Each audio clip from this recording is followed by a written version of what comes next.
Vidas negras importam. 5 da manhã, Vinícius Henrique. Ela sai cedo de casa, rezando. Sua mãe contrariada fica rezando. É seu jeito de acompanhar a filha.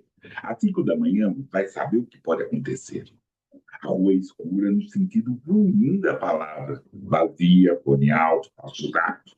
Não quero pensar nisso. Passa a primeira esquina, transição da música, um barulho, vira a cabeça, olha e nada.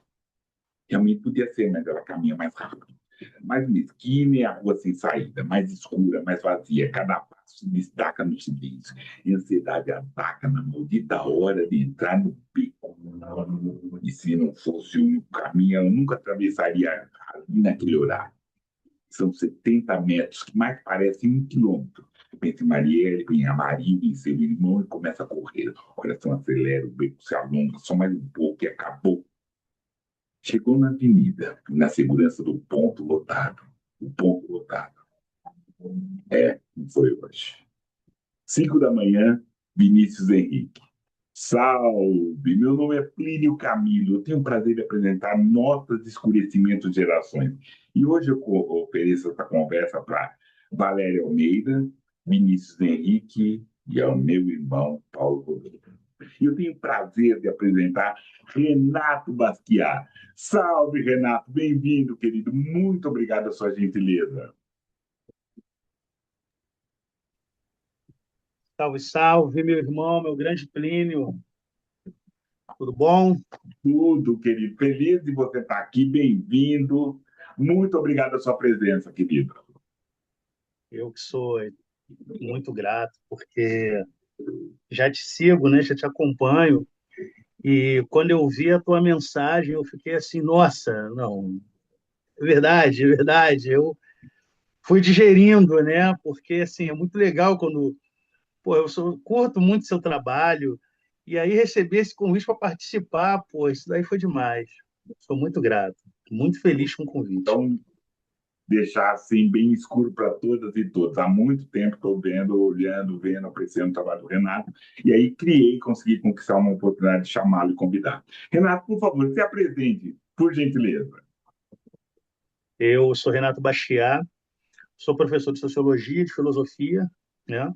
Sou poeta, sou escritor, sou agitador cultural, né? Organizador de saraus, organizador de coletâneas também, literárias. Dedico a minha trajetória à influência, minha trajetória de vida à influência da minha mãe, né? Minha mãe, como eu sempre falo, minha mãe foi a maior das professoras que eu tive na minha vida, né? E meu avô foi o maior dos filósofos que eu conheci na vida. Minha mãe e meu avô são duas diferenças que eu carrego assim para sempre, né? E eu dedico toda a minha trajetória de vida a eles. Eu sou professor, né? Sou professor de Sociologia do Estado, também dou aula de filosofia. Faço mestrado em filosofia e ensino no Cefet, né? E eu sempre busco, né, Renato, transformar. Renato, Oi. desculpa, querido. Como a gente está falando para muita gente, fala de onde você está e o que é CETEC. Tem algumas siglas que a gente não pega, peço desculpa. Tá, beleza. Fala tudo de novo? Não, não fale não, só fale assim, de onde você está, seu território e o que é CETEC, porque é interessante a gente contar assim, Sim. e mostrar por onde a gente está passando, nós negras e nós negros. Boa, muito bom, muito bom. Eu, eu faço mestrado no Cefet, né, o Centro Federal de Educação Tecnológica, no Maracanã. Sou do Rio de Janeiro, né? Mas antes de ser do Rio de Janeiro, eu sou de Osvaldureira, né? É como eu gosto de brincar o seguinte, né? Existem cariocas, né?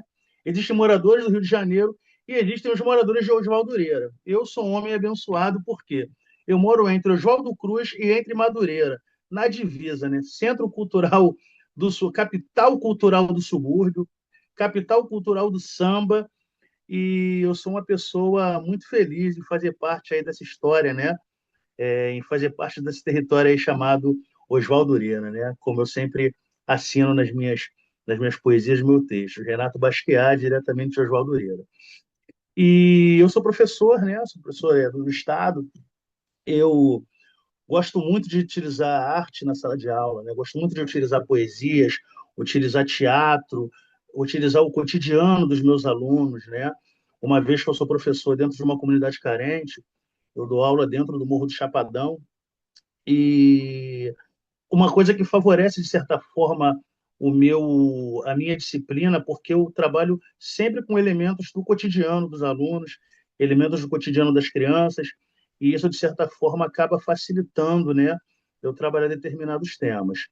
E aí vem a questão racial nisso, né, que não tem como deixar de fora, né?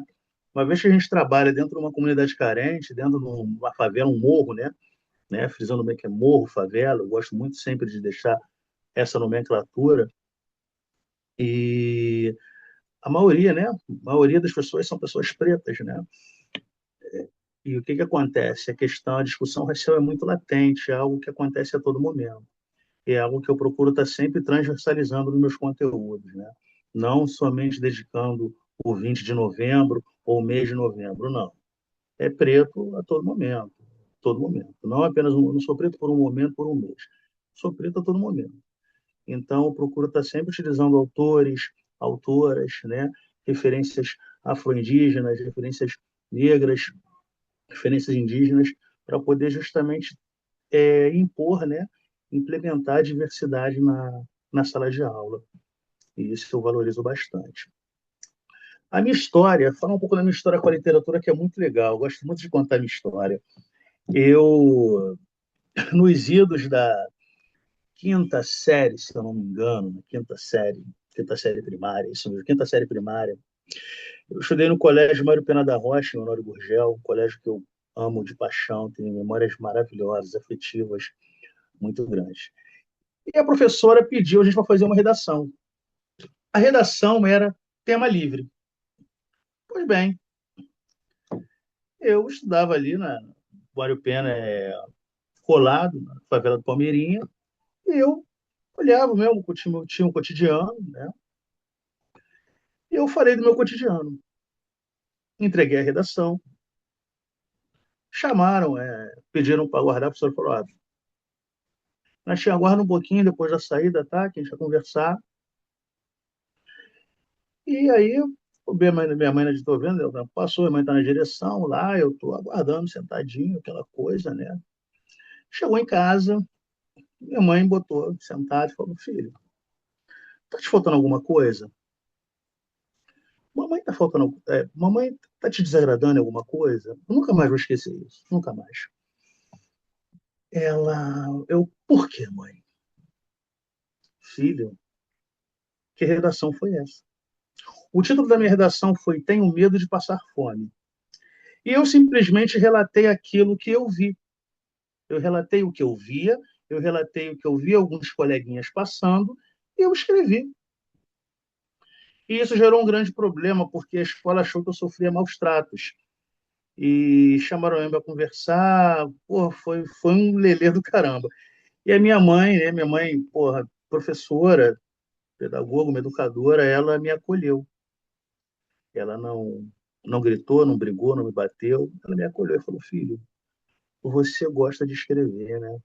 Você gosta de observar. E ali a minha história começa, né, com a escrita, porque com a escola, a minha história começa desde pequenininho, porque eu cresci praticamente na escola. Minha mãe era professora, eu 4 anos, 3 ou 4 anos, minha mãe já me alfabetizava, né? Já me iniciou na alfabetização, e isso foi muito legal, porque a escola para mim era um lugar mágico. Eu já dormia querendo acordar no dia seguinte para ir para a escola, porque as paredes da escola, alegria, aquela coisa. Tinha aquela coisa de ser filho da tia, né? Também, essa coisa era legal, ser o filho da tia. E o que que acontece? Eu comecei a escrever pequenas frases, e nas redações de escola eu fui entendendo que eu tinha uma relação com a escrita e com a observação. Só que o que que acontece? Dando um salto para esse episódio na quinta série, eu fiquei muito assustado com a situação e eu fiquei com medo. Eu passei a escrever e guardar. escrevia e guardava, escrevia e guardava. E isso, porra, isso foi durante a minha vida, assim, daí para frente. Aí amigos falando, pô, Renato, porra, publica, vai para sarau e tal. Eu falei, não, não vou, tenho medo, não vou, não vou. E aí eu lembro que eu no ensino médio, eu tava de bobeira. Não, no ensino médio não, minto, já tava terminando o ensino médio. Eu tava andando em Copacabana de bobeira, andando em Copacabana, Rio de Janeiro. E aí eu comecei a pensar, comecei a falar sozinho com os botões, eu pensei, pô, se um poeta aparecesse para mim assim, na minha frente, pô, eu ia mostrar o meu caderninho para ele, porque eu sempre andava com o meu caderninho. Até hoje eu tenho esse caderninho. Eu sempre dei o caderninho. E aí eu estou atravessando a rua, aqui eu vejo do outro lado, Ferreira Goulart. E aí eu parei assim, Ferreira Goulart, parei assim. Ele me olhou, tudo bom, menino? A gente se encontrou assim, aí fomos andando até a calçada. Tudo bom, menino? Tudo bem, tudo bem. Você tem alguma coisa para dizer? Você quer falar alguma coisa? Eu não dá licença. Abracei o caderno e saí correndo. Fui embora. Depois, um amigo fez tinha um sarau, fui no sarau lá na Lapa, no centro do Rio de Janeiro, e ele me falou de mim para a galera, tal, me recomendou, e eu fugi. Eu fugi não fui do sarau com medo.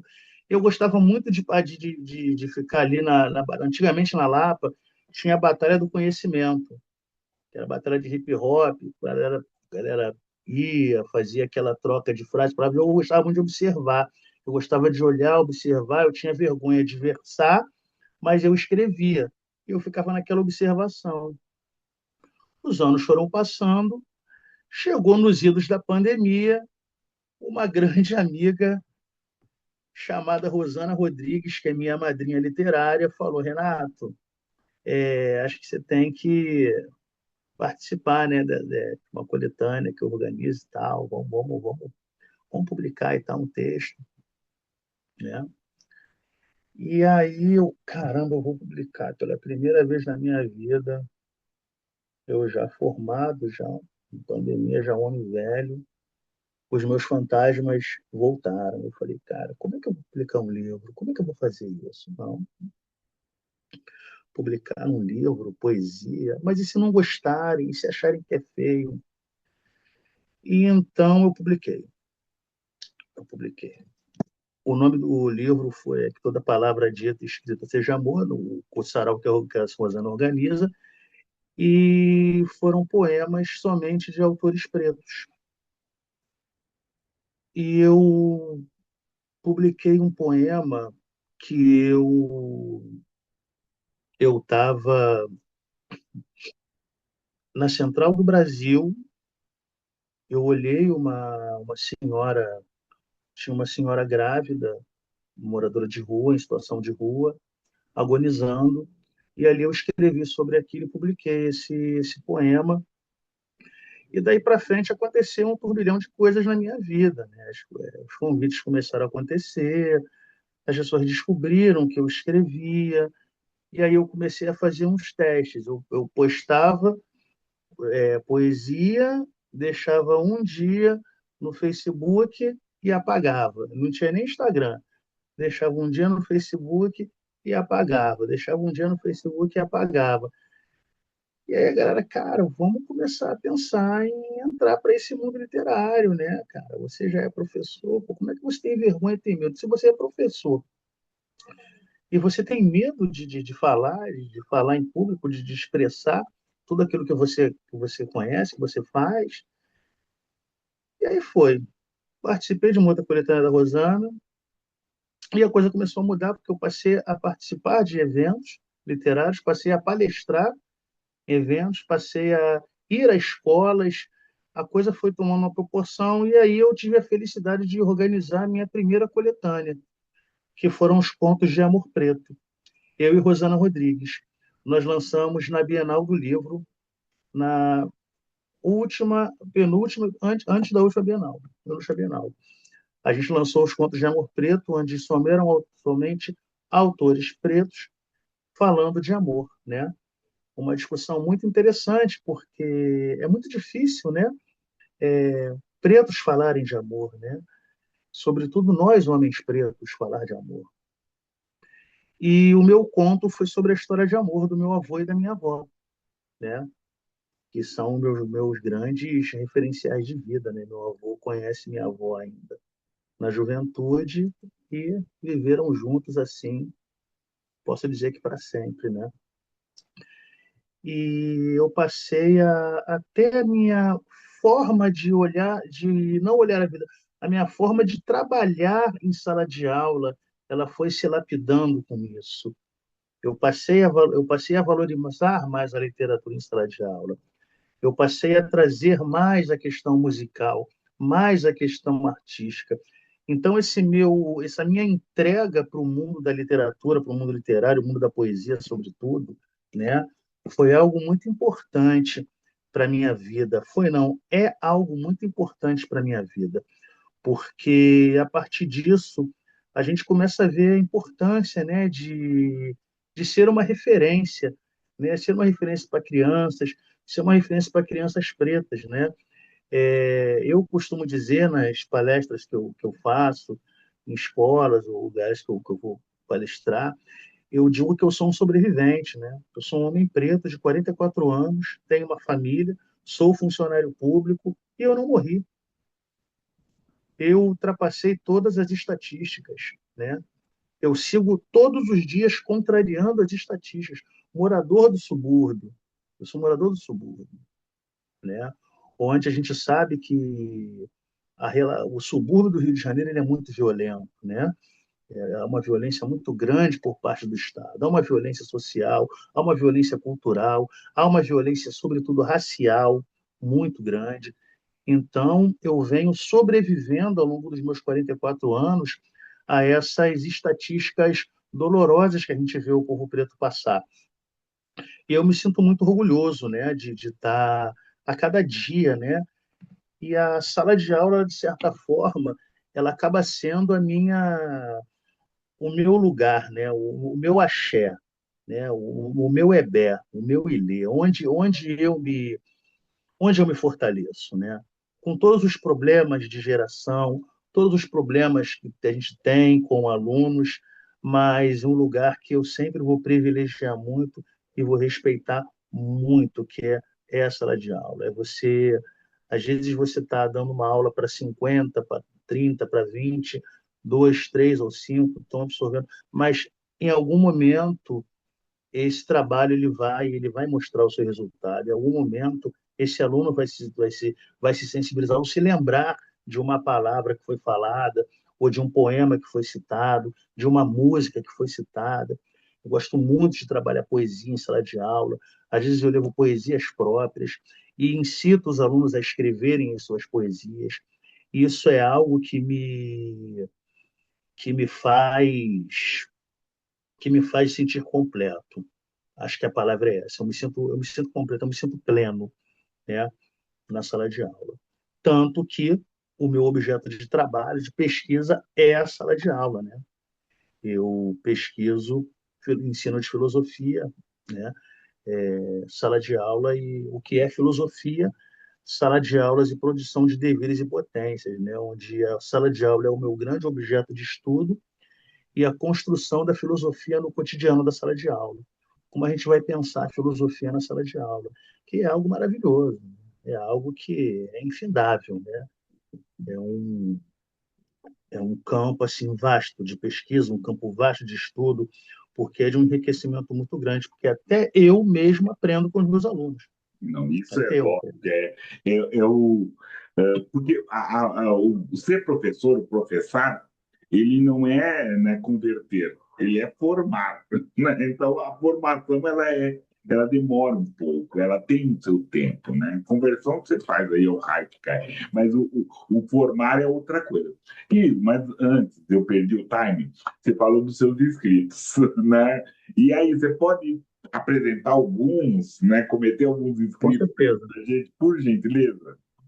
com certeza. Até separei alguns aqui já Boa. para poder falar para a gente aqui. Legal. E aproveitar quem está assistindo, assine o canal, façam perguntas para o Renato, tragam questões, sabe? Façam seus comentários. É importante Por isso. favor. É importante isso.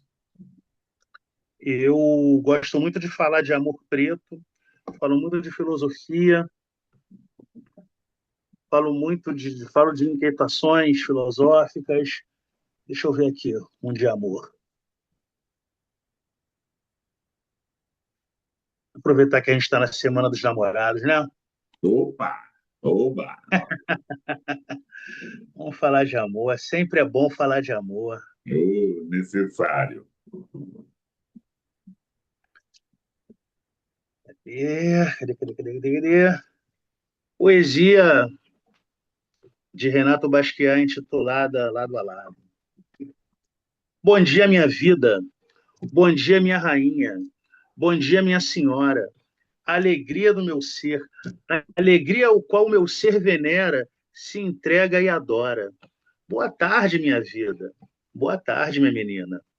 És tu minha alegria? És tu minha senhora? És aquela a qual me entrego e de amor minha alma arvora? Boa noite, meu amor. Boa noite, minha querida. Boa noite, minha menina. Boa noite, minha linda. Tu és meu bem-querer, és o sol da minha vida. Boa madrugada, meu amor. Em silêncio aqui estou, a contemplar tua beleza e no soar de tua voz, a melodia em perfeição que me aquece o coração. Em ti só vejo alegria, em ti só vejo algo bom, em ti só vejo perfeição, eu a venero a cada dia. Esta é a minha condição. Seja bom dia ou boa noite, uma tarde ou de madrugada, eis a minha doce pequenina, eis um convite à plenitude do amor gozar todos os dias, e no gozar em nossa alcova, traz-me alento e prazer. Dá-me pedaços do teu ser, e em completude nós gozamos, assim vamos nos alegrando. Perco as palavras frente a ti. Ao contemplar a tua tez e ao adentrar o teu olhar, perco o quão delicioso és o caminhar, em meio à chuva ou num dia ensolarado, e de amor me embriagar, por ter você sempre ao meu lado. Poesia intitulada Lado a Lado. Bacana. Falando dessa história, se eu olhar para a sala de aula, queria uma outra impressão do Renato, e é essa questão que vem na escrita, principalmente para nós. Você é um professor de segunda geração, né? Isso é Sim, interessante, né? Isso é interessante porque muitas e muitos não tiveram nenhum professor negro durante toda a formação, né? boa.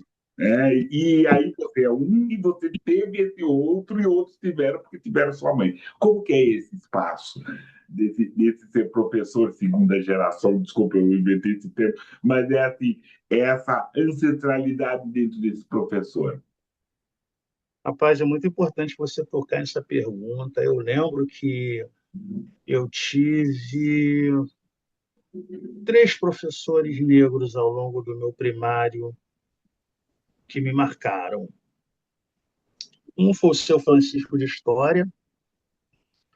Ele era muito rígido. Ele era uma escola, mesmo sendo uma escola municipal, ele é de terno e gravata, ele é todo social com a maletinha.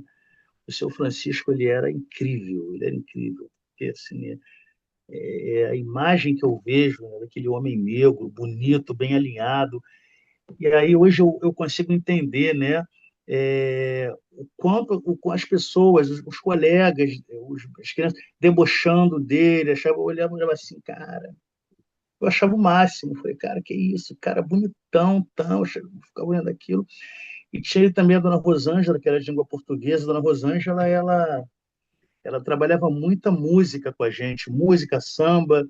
Ela dava muito texto de música, muito texto de samba para a gente. Utilizava muito Machado de Assis, né? E, eu, e tem também a terceira, que é a Dona Élima, né? A Dona Élima ela é sem palavras. Essa daí, ela buscava a gente do lado de fora da escola, tinha um fliperama que ela buscava a gente. E assim, são três referências assim incríveis, né? Incríveis que eu jamais esqueço. e a minha mãe, né, que dispensa apresentações. E poder estar, né, dando continuidade a esse trabalho, porque é uma continuidade, eu vejo isso como uma continuidade. É muito importante essa pergunta, essa sua questão, porque é importante professores pretos, é importante ter essa referência, é importante ter uma educação afrocentrada, e eu vejo isso como uma grande responsabilidade. Eu tenho uma responsabilidade, né? Eu tenho uma responsabilidade comigo, com a minha família, sim, mas eu tenho uma responsabilidade com as crianças, né? Com os jovens, porque de certa forma eu tenho que ter uma postura, né? Eu tenho que ter eu tenho que ser uma referência para eles, né? E afrocentrar as minhas aulas, o meu conteúdo é mais do que uma obrigação, né? É mais que uma obrigação. E a gente pena muito com isso, né? Entrando nessa questão, embora a gente tenha uma lei, né? Tem uma lei federal que determina o ensino indígena e o ensino história e cultura africana, a gente vê como é que não, muitas vezes passa despercebido, né?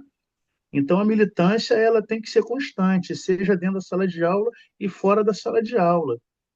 Essa coisa eu vejo o meu trabalho como professor como algo que me faz estar sempre alerta, tá sempre alerta, né? Aquela coisa que o Nego Bispo, né, ensina. A gente tem que ser contra-colonial a todo momento. A gente tem que estar a todo momento pronto para poder armado e forjado, né, contra as armadilhas do colonialismo. E isso se reflete no cotidiano, né? Porque onde já se viu, né? Uma pessoa preta numa sala de aula, falando difícil, verbalizando, dando aula. Isso é um choque, né? Hoje a gente consegue ver a escola mais diversa, né? A gente consegue ver corpos pretos, seja na graduação, seja na pós-graduação, mas ainda há muito que a gente conquistar, né? Ainda há muito a se conquistar. Isso é muito, mas principalmente esses mais velhos, assim, desse negro professor alinhado, né? Era também uma militância, né? Ele tinha que fazer, era uma militância de estar alinhado, estar daquele jeito, sim, né? Tinha algumas coisas, mas o estar alinhado era uma coisa que precisava, principalmente no Rio, em São Paulo, grandes cidades, onde o negro era julgado por não ter sapato, por sapato estar sujo e por outras coisas. Sim. Né? Então passa por aí, querido. Eu vou fazer um intervalo, mas antes desse intervalo, pedir para falar também de outro negro alinhado, queria mais um poema seu, por favor. Vamos lá, agora. Opa! Agora. Agora, bora lá, querido. Tem um poema aqui que eu gosto muito. Abre aqui o computador. Intitulado Nosso é o Tempo. Esse poema ele vem da.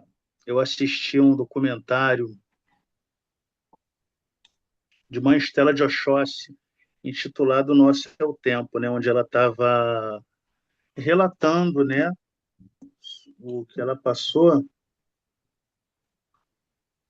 num ritual fúnebre do candomblé chamado Axexê, que após ela ter feito esse ritual fúnebre, as pessoas perguntaram se ela ia à igreja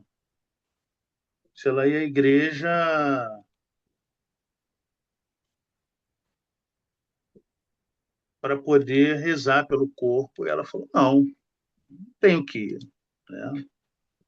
Nosso é o tempo. A gente já fizemos os nossos rituais. Eu não tenho para que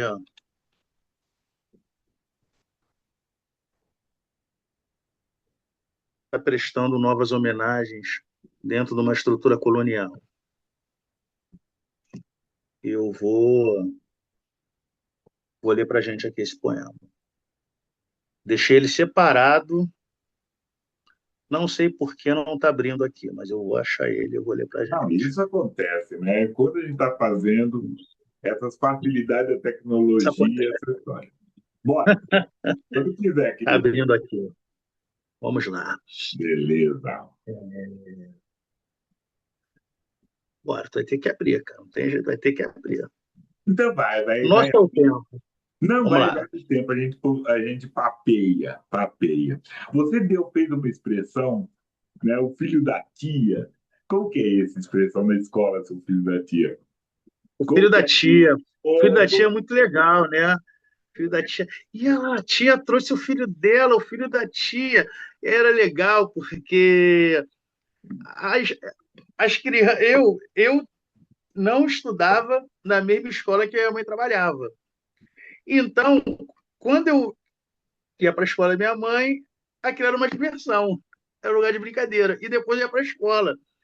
E aí a escola, para mim, acabou sendo um misto de diversão e responsabilidade, de certa forma. E era legal aquela coisa de ser o filho da tia, é, as tias, né, as merendeiras, as tias da secretaria, aquela coisa. Não, olha lá, o filho da tia Judeci, o filho da tia Judeci, tem que ter cuidado, tal, tal. E, pô, eu achava o máximo, achava o máximo. Falei, mãe, vai me levar para a escola hoje? Não, vai ficar tua avó. Não, vou com a avó, não, quero ir para a escola. Eu achava o máximo ir para a escola, que era uma. Era um acolhimento, né? Era gostoso essa coisa.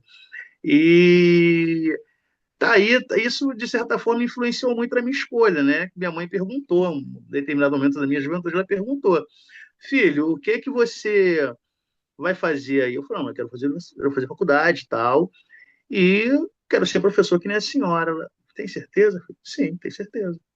Eu vou ser professor que nem a senhora. Ela, tem certeza? Sim, eu tenho certeza. E eu fiz, né, pedagogia. No quinto período de pedagogia, eu mudei para ciências sociais, né?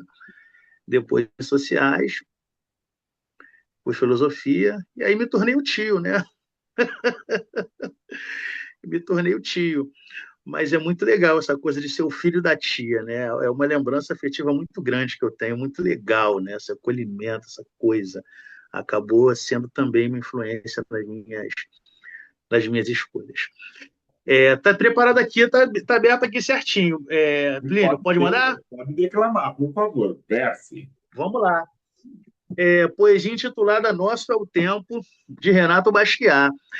Tanto se conta, tanto se fala, tanto se inventa, são várias histórias nefastas. Na fala da verdade, são muitas inverdades, e tanto desrespeito a nossas deidades. Uma questão genética, outra questão imposta, várias questões se impõem e alimentam absurdos. Dos contos propagados, temos grandeza. Em meio aos fatos, e não nos pega qualquer papo, somos gigantes e imponentes. Não nos derruba qualquer fato. De, das invenções e das verdades, impomos a nossa verdade, pois a grandeza que nós temos supera qualquer argumento. Chega de histórias, somos história. Somos a vida em plenitude. Somos um ciclo em continuidade, um pensamento a nutrir e ancestralidade para seguir. A construção de nossas vidas revela uma bela lida, onde a cultura manifesta é nossa arma ao embater tanta loucura que se vê. Chega de tanto inventar, chega de nos tentar tomar aquilo que nós propagamos, o que amamos e cultuamos. A terra-mãe mora em nós. Os ancestrais trazem o nós, e pela força do ser preto, não aceitamos ser um gueto. Não temos uma religião, não temos uma dívida eterna, temos vivência e entendimento, e assim impomos o nosso tempo. Agora e sempre, mesmo tentando apagar nossas memórias ancestrais, mesmo tentando nos tirar, mesmo prezando em apagar, por África, vamos lutar. E não me venha com o papinho de que se sente um de nós, pois os nossos passos, eles vêm de longe, e não é qualquer um que detém a força do nós. Assim, chama a reflexão, minha irmã, chama a reflexão, meu irmão. Ser preto é vida, é alegria. Então louvemos a Mãe África e sua glória em nossas vidas. Guiados pelos ancestrais, com muito axé assim banhados, e a pretitude como guia, impomos a nossa preta alegria.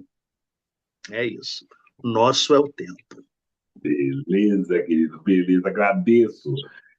Agradeço. E aí vamos pedir para esse intervalo, né? Aquele pedido que faço toda hora, todo momento, né? De por favor, né? Assine o canal. Exato. porque assinando você vai conseguir, né, deixá-lo que mais gente veja. Bom, aí nesse nosso momento griot, vamos falar de Ironildes Rodrigues. Falar dele, evocar a força de quem sentiu o preconceito racial na carne, na pele, e fez escrita sua trincheira de libertação. Nascido em Uberlândia em 1923, ele desembarcou no subúrbio carioca de Bento Ribeiro em 1944. Longe de se várias dificuldades econômicas, e Leonidas foi garçom, lanterna, bilheteiro. Por sua erudição preta, né, e tirou do trabalho pesado ao ensinar francês em uma pensão para estudantes de direito, escola que ele também tinha feito, se inscrito, porém não conseguia acompanhar, não é por falta, mas por tempo de poder trabalhar, né? E no News, ele finalmente colocou em 1970 e já era um homem maduro, um intelectual de peso, reconhecido no movimento negro, que já havia debatido estética com pensadores pan-africanistas, alfabetizado dezenas e dezenas de irmãos e irmãs negros. Sua dedicatória gravada no diploma é essa, aos negros, aos operários, aos homossexuais, às prostitutas e os indígenas. Ganha ainda mais força política. Ele não foi só uma escrita de um jovem recém-saído dos bancos escolares, mas um ativista calejado, forte, que passou por uma exclusão social. Esse diploma levou tempo, porque carregar a emancipação de um povo nas costas exige fôlego de maratonista. Né? E esse foi um trabalho, ele foi um pilar, foi um dos pilares, né, do Teatro Experimental do Negro desde a sua fundação. Não apenas escreveu peças fundamentais como Agonia do Sol, mas assumiu responsabilidade ancestral de alfabetizar, perdão, e lecionar cultura geral para os elencos negros, transformando o teatro em uma escola de emancipação. No jornal Quilombo, né, também tu tem, usou o domínio das línguas para traduzir o pensamento de vanguarda que conectava o Brasil ao mundo. Ele fez muitos trabalhos, foi muito interessante, muito importante. Foi para Ouro em 1987, mas nos deixou uma riqueza de olhares, pensares e escritos. Diário do Negro Atuante é um trabalho importante. Ironildes não foi apenas um homem das letras, foi um mestre quilombola moderno, um transformador do racismo em um legado eterno de soberania intelectual. Ironildes.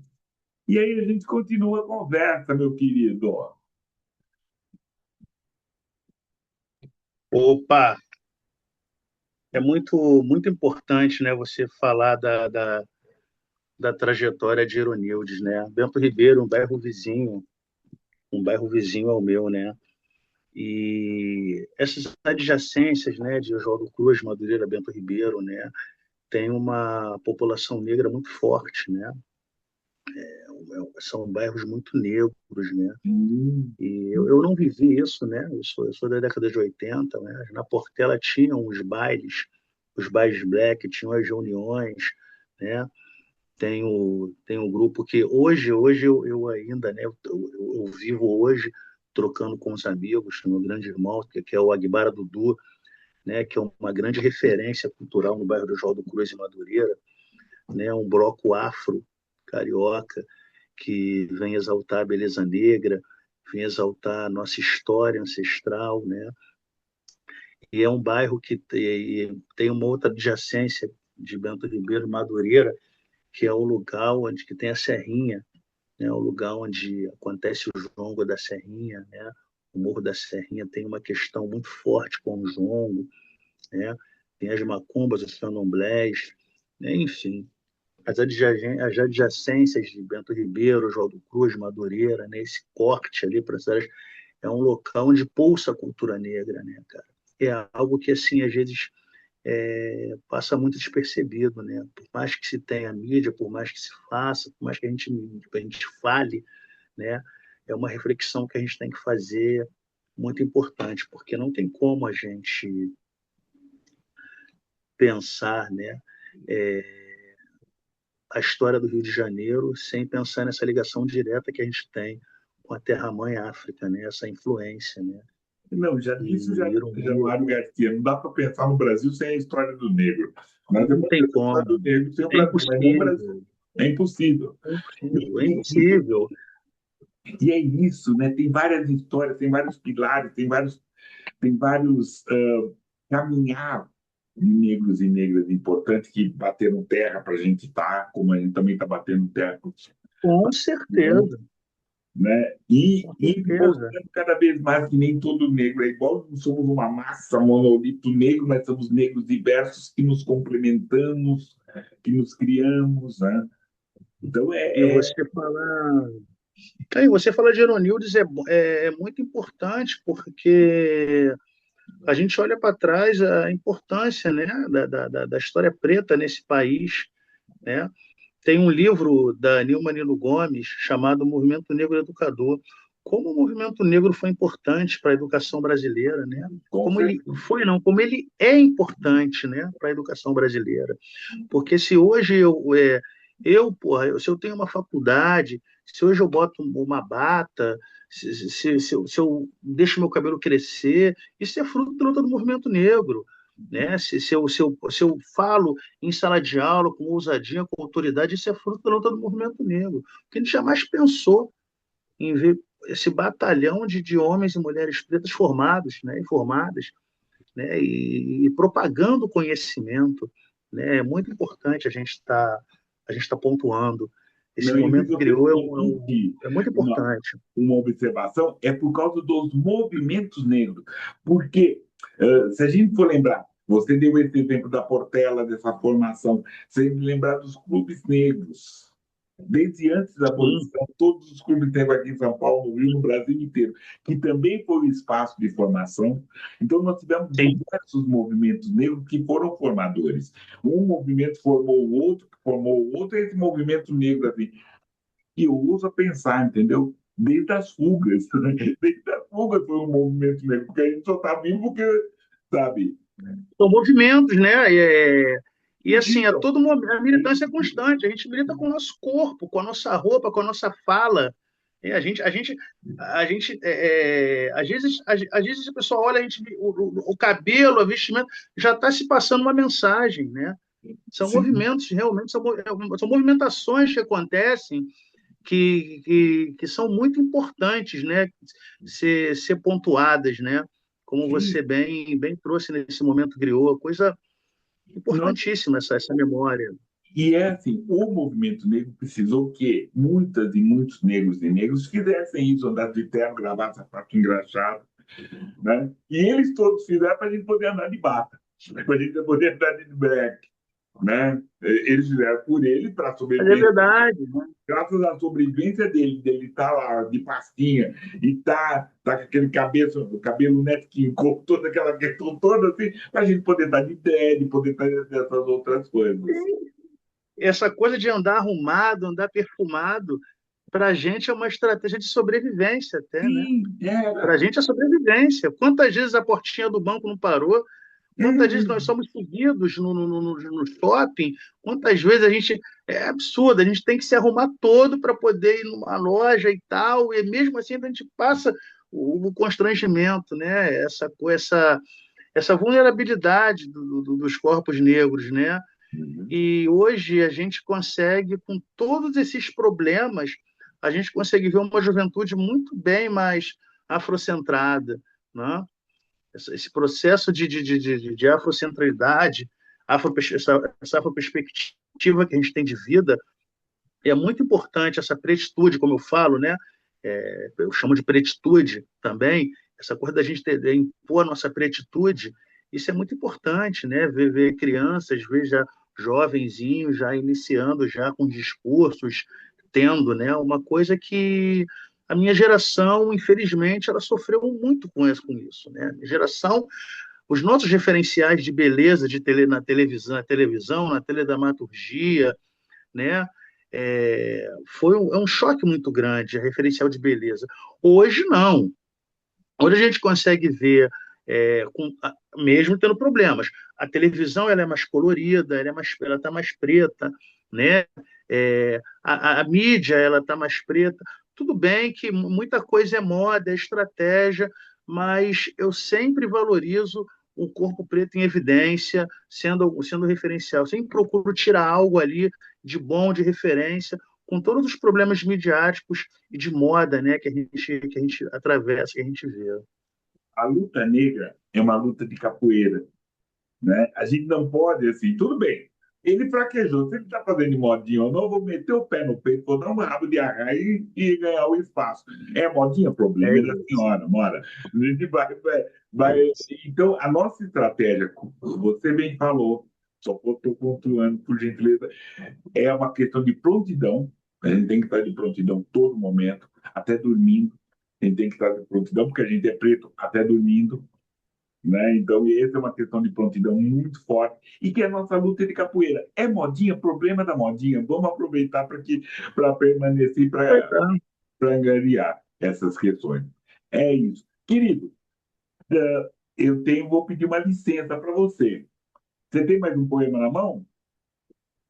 Tenho, inclusive, eu separei um poema, mas você falou essa coisa da luta negra de Somos Preto de Dia, Não. e aí já botei outro já Então, que bora. se Então, chama O bora. que Somos. Essa Por poesia se favor. chama O que Somos, né? Vamos lá. Sim, é pelos nossos. Sempre é pelos nossos. E daí, se for dos nossos? Qual o problema? Nós pelos nossos. Chega amanhã, eu vejo tudo preto. Chega à tarde, eu vejo tudo preto. Madruga ou à noite, é tudo sempre preto. E o meu senso, todo é sempre preto. Os nossos sempre serão prioridade. Se liga só, não é uma questão de igualdade, mas uma questão de responsabilidade, uma questão de entendimento, uma questão de história, de realidades não contadas nas escolas, em acabar com a branquitude e suas narrativas mentirosas. Traçar histórias pretas vai muito além do que se vê. Traçar histórias pretas é evocar grandiosidade. Traçar histórias pretas, traçar pretas histórias, é se orgulhar em fazer parte da realeza africana e nossa ancestralidade. Retomando, sempre pelos nossos, tudo pelos nossos. Firmemos atitude no pacto da pretitude. Somos o ontem, o hoje, o amanhã e o que virá. Somos a eterna chama do viver, belos e ricos em sabedoria. De nossa forma de viver, deu-se a preta filosofia. Somos a eternidade descrita, somos a grandeza no dia a dia. Refletimos a Mãe África em nosso sorriso e alegria. Somos grandiosidade, somos grandiosamente pretos. Temos a infinitude do universo refletida em nossas vidas. Somos o sopro do viver. E a nossa estima está sempre lá em cima. Minha escrita é pelos nossos. E, sobretudo, o que vejo, pois acima de todas as coisas, nós somos tudo que é de bom. Nós somos arte, poesia. Somos o narrar de um belo texto. Somos encanto e magia. Nós somos belos. Nós somos pretos. É isso. É isso, somos pretos. É o que somos. É o que somos. Querido, então, pedir essa licença, assim, para ir sempre pedindo para que todas e todos deixem seus comentários. Vamos lá, não percam a chance, aproveitem. E nesse nosso momento, nessa nossa estante preta, né? O primeiro livro é a História do Negro Brasileiro, do Clóvis Moura, né? A máxima do Bernardo Vasconcelos abre o horizonte dessa ideia e dessa luta. A nossa civilização vem da costa da África. E com essa ideia, né, com esse trabalho, nós vemos do Clóvis Moura o marxismo negro explodindo a pasta da democracia racial e o escravismo harmonioso do Gilberto Freire. O livro recusa o economismo tacanha, que enxerga a escravidão apenas como mercadoria, devolvendo-nos a agência política e a história que moldou esse país. Nos primeiros capítulos, Moura deixa nítido que de 4 a 5 milhões de irmãos e irmãs foram traficados da África. A dor existiu, mas a espinha dorsal não manteve ereta. a resistência, a insistência, a consistência. A grande virada teórica da obra se consolida no conceito de quilombagem, transformado por Moore em uma categoria sociológica de ponta. A quilombagem não era a fuga passiva, mas um movimento de rebeldia permanente, organizado e dirigido por gente preta. Somos pretos. O quilombo era o centro estratégico, ponto de partida, chegada de revolta, que coroaram líderes fundamentais, João Manangu, em Sergipe, Lucas em Feira da Bahia e tantos outros, muito importantes. A história do negro brasileiro permanece como uma cartilha de iniciação obrigatória para militantes, estudantes, qualquer pessoa preta que queira compreender as esquinas da pós-abolição e os caminhos da nossa emancipação coletiva. Clóvis Moura, História do Negro Brasileiro, Dandara Editora. O livro seguinte, Florim, autor é Ruth de Caso. Essa é a assinatura poética da escritora Luciani Aparecida. A história central de Florim, nessa primeira novela, é da Dita, uma mulher que trabalha no tráfico de drogas, enquanto sonha ser nomeada poeta. O livro se compõe a partir de diferentes registros. Relato na primeira, na terceira pessoa, no formato diário. Narrativa oral e poesia, ao longo do texto dessa novela, vamos conhecendo Dita em meio à fúria e à prisão. Seu deslocamento, sua luz, solidão, seu prazer, seu encantamento. Florim é um drama de mistério, né? E como fala Dani Carrascosa, né? É um palco montado para que Dita brigue. Florim, né, revela a condição paradoxal, né, do território que nomearam Brasil. É um livro muito importante. Florim, autora Ruth da Caso, né, assinatura de Luciania Aparecida, Paralelo. E terminando, A Minha Estranha Loucura, o autor Evandro Luiz da Conceição, editora Todavia.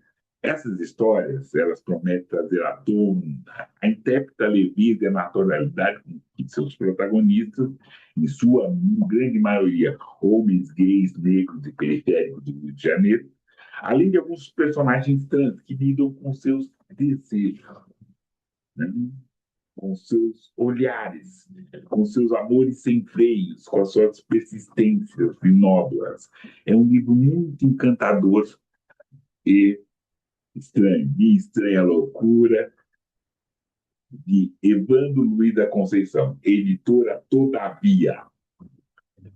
E é isso, estamos por aí, estamos fazendo. Renato, Opa, estamos aqui. estamos aqui, estamos agora nesses nossos Estamos momentos aqui, finais. estamos aí. Estamos Muito nesse bom você trazer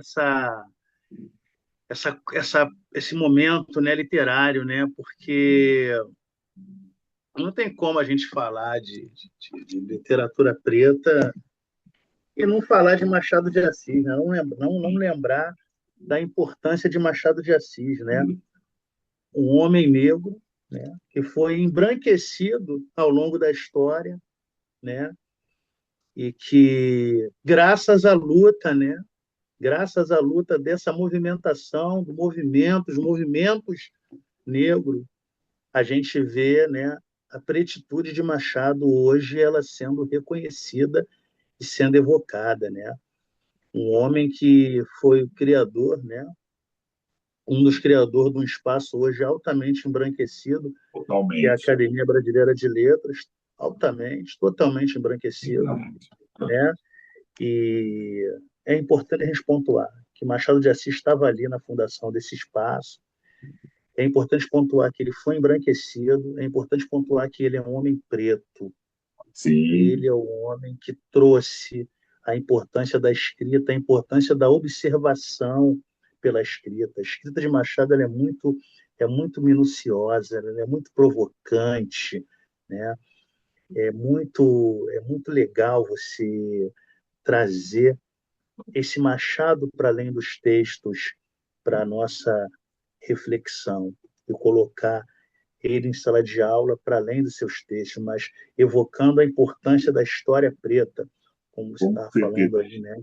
E falar de Machado, Renato, é interessante, é necessário, e principalmente com esse olhar hoje, quando a gente está descobrindo ou escurecendo um pouco mais de Machado, que a postura negra dele era muito mal, como você falou, além dos textos.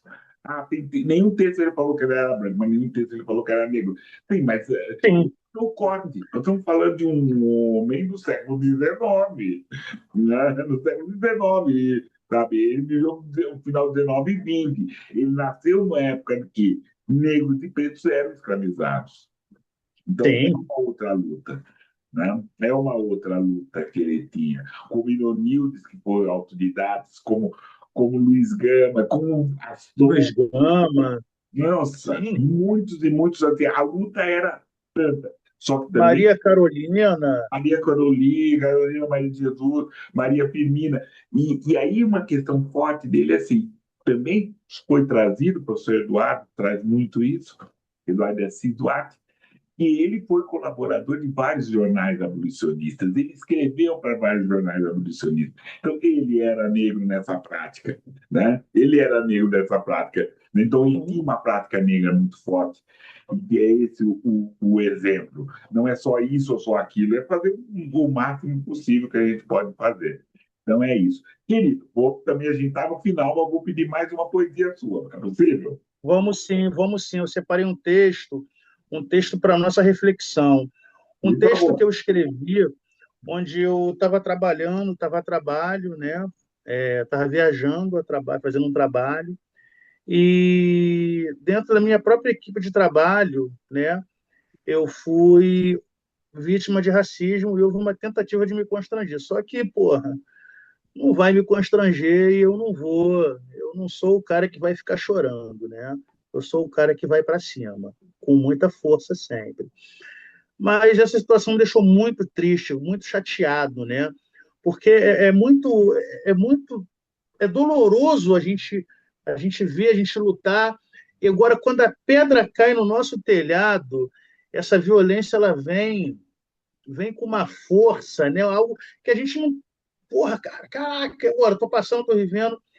Enfim, né? A situação foi tratada, foi resolvida, e eu escrevi, né? Botei para fora com um poema, uma reflexão intitulada A Dificuldade de Ser. Bem, sobre a dificuldade de ser. Sobre a dificuldade de ser aquilo qual deve-se não ser pela certeza tão incerta como o clamor da aurora em seu ciclo necessário e esperado, e na ausência vem a ser um desacato. Sobre a dificuldade de ser, frente à dor e à tristeza, o triunfo é uma escolha, pelo clamor impositório de verdades descabidas por escolhas defasadas, mas fortalecidas pela falácia. Sobre a dificuldade de ser um peixe em meio à servidão, na secura da imposição, eis o mar ou doce das águas, nada são frente à grande estrada. Pois, se o mar é água e os rios têm seu curso, temos estradas que se constroem frente o estabelecimento da prática. Eis então o belo embate da liberdade frente à privação pela dificuldade de ser, ante a tolice do ter, eis então o desvelo que procede o desacato, julgando ser algo, mas tão opaco quanto a mentira de suas verdades. E em seu aurínico brilhar, segue sua trajetória superando tolices, sandices, desprezo e vaidades, tomando para si todas as manhãs frente à justa e necessária dificuldade de ser, eternizada e logo após esquecida em mais um breve amanhecer. É isso. Que o nosso aurínico brilhar impõe ao racismo, impõe a indiferença, impõe aos absurdos, né? Impõe a tudo aquilo que vem querer nos colocar como cidadãos de segunda classe, né? A gente venha se impor e brilhar ao amanhecer. Com certeza. Então vamos lá, nesse momento final, a gente está fechando a loja, fechando o terreno. Lembrar dessas sugestões para a gente ver aqui no canal, né? Lembrando assim que eu ofereci essa conversa para Valéria de Almeida, ao Vinícius Henrique, que é uma dica, que foi uma conversa muito boa, e a meu irmão, Paulo Rodolfo. E é isso, Renato. Agradeço muito sua gentileza, né? Sua paciência de estar aqui conversando com a gente está podendo fazer essas coisas, fazer essa troca, eu ter esse conhecimento. Muito obrigado, querido. Agradeço Gratidão mesmo. total. Tchau, tchau. Até, querido. Tudo de bom. E Até, aí, tudo de bom, Plínio. para todos, Valeu. todos, obrigado. Até. Tchau. Até. Tchau, tchau.